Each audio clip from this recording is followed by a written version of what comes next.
battle, ancients versus moderns. The war between ancients and moderns. Friends, here is the full and true account of the battle fought last Friday between ancients and modern books in the central library. The war between ancient writers and modern writers. Ancient poets versus modern poets. Ancient philosophers versus modern philosophers. And ancient scientists versus modern scientists. Listen, here is the full and true account of the battle. Who won the war and whom they defeated in the battleground.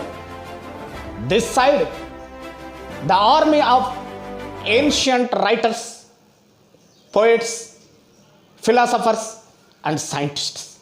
And the other side of the battleground was filled with the army of modern writers, poets, philosophers, and scientists.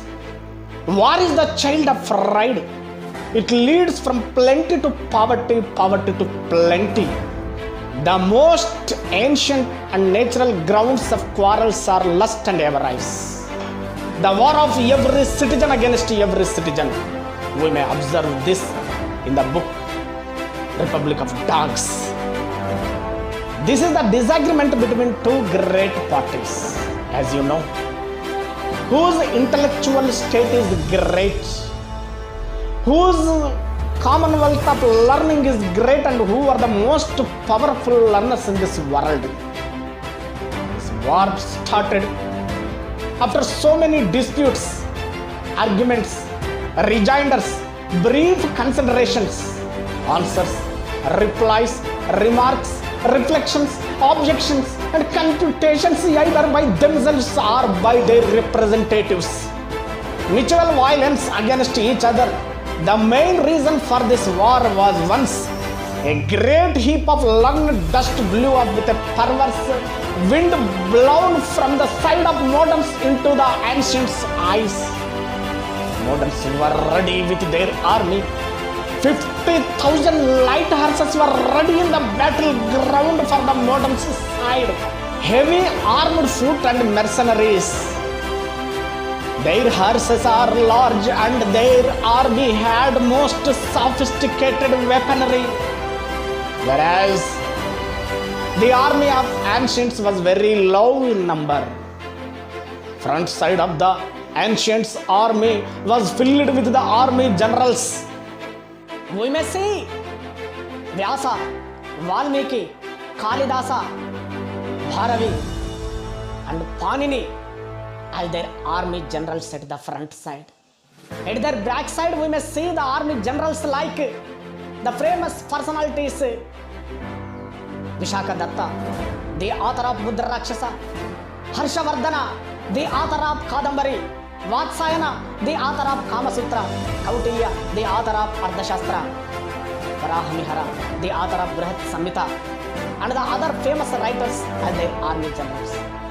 And at the other side of the ancients, we may see some other famous army generals, as it could be Aryabhatta, Brahmagupta, Bhaskara, and the other army generals Buddha, Jaina, Shaiva, and Vaishnava philosophers.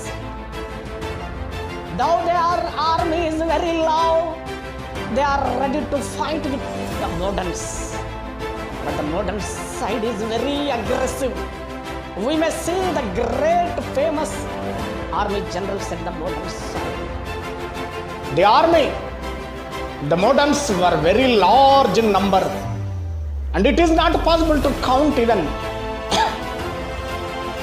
And some of the famous persons as their army generals, it could be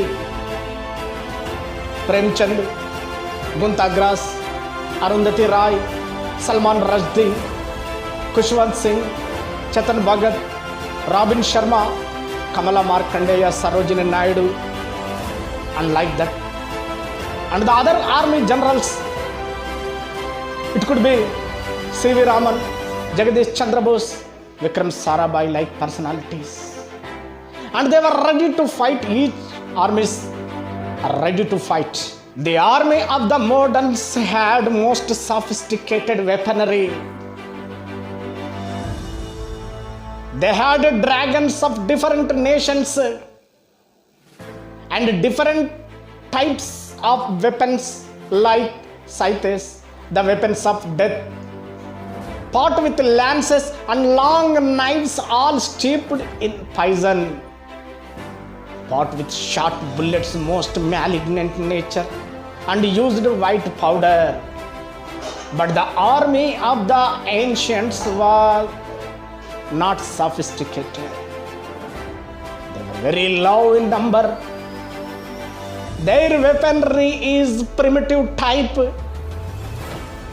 Both armies were ready to fight. Army generals or the supreme leaders of the both armies came forward to have final discussions before the conch shell horn was blown. The army general or the supreme leader of the moderns was a spider, and the army general or the supreme leader of the ancients was a bee. The final discussions were started. The spider swollen up to the first magnitude by the destruction of infinite number of flies whose spoils lay scattered before the gates of his palace, like human bones before the cave of some giant. The avenues to his palace were guarded with modern way of fortification. Some more information about this modern supreme leader. He built a huge mansion and had to cross several courts to reach the center. In every corner a guard or every window fronting to each corner and ports sally out upon all occasions of prey or defense. In this mansion, he had for some time dwelt in peace and plenty. Such was his position. Whereas the army general of the ancients was a bee, a wandering bee, a wanderer, a vagabond, a hard worker without any newly invented technology. He stood before his arch rival, who was come to revenge the death of many thousands of his subjects whom his enemy had slain. However, at length, valiantly resolved to issue forth and meet his fate, the bee had expected himself, his tiles and posted securely at some distance.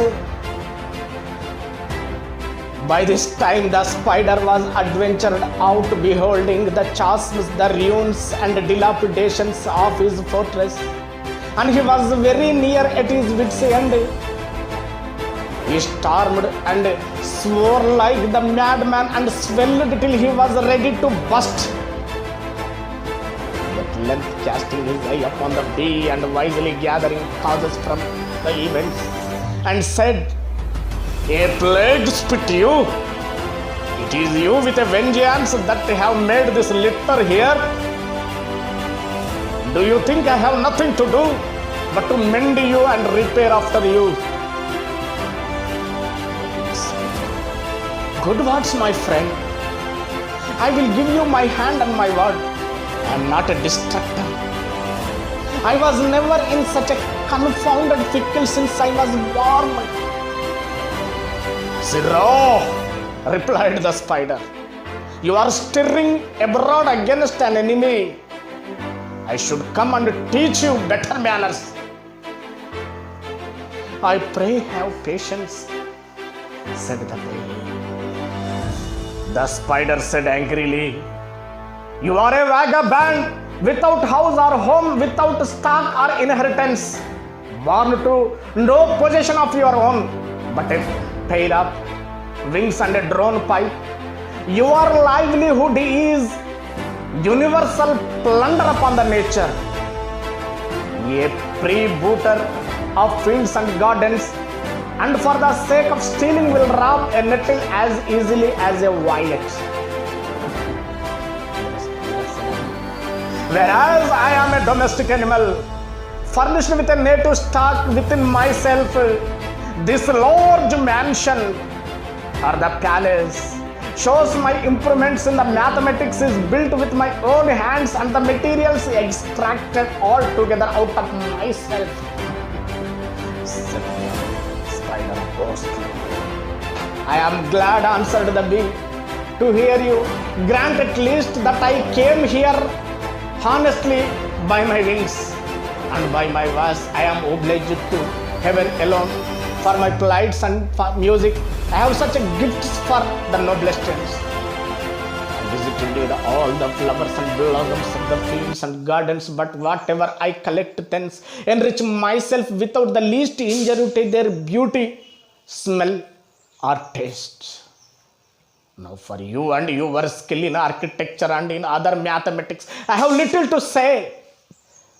In that building of your, there might have been labor and method enough, duration and matter, as well as method and art. You boast indeed of being obliged to no other creature, but of drawing and spinning out all from yourself. You possess a good plenty store of dirt and poison in your breast. Your inherent portion of dirt does not fall of acquisition. One insect furnishes you a share of poison to destroy another. You are a lazy contemplation of 4 inches around by an overwhelming pride, feeding and engendering, and itself turns into excrement and venom, producing nothing at all but a fly bane and cobweb. But I bring home honey and wax, said the bee. The dispute was managed with such an eagerness, clamor, and warmth. The 2 parties of the army stood silent for a while, waiting for suspense what would be the issue. At that time, bee was impatient. Yet so much loss of time, he fled straightway to a bed of roses without looking for a reply, and just prepared to burst out. Spider improved the art of spitting poison. The bee improved the art of spitting sweet honey. Spider improved the art of feeding upon insects and vermin. The bee improved the art of giving nectar to feed the other creatures and also improved the art of producing melodious music. As for the ancients were concerned, for the ancients were content with the bee to pretend nothing for their own beyond their wings and voice. The difference is that the dirt and poison is at modern side, and the wax and honey is at ancient side. The goddess Saraswati appeared in her chariot in this battleground to end the war or the destruction. She prevented this destruction, saying she rose in a rage as it is from such an occasion began a soliloquy. It is I who give wisdom to infants and idiots. By me children grow wiser than their parents. By me beings become politicians and schoolboys judges of philosophy. By me sophists debate and conclude upon the depths of the knowledge, and copyhouse wits instinct by me can correct the author's style and display his errors without understanding a syllable of his matter or his language. By me striplings spend their judgment. It is I who disposed wit and knowledge over poetry. And you both, my children, let us ascend my chariot and have a journey of knowledge. Spread peace to yours. Stop the war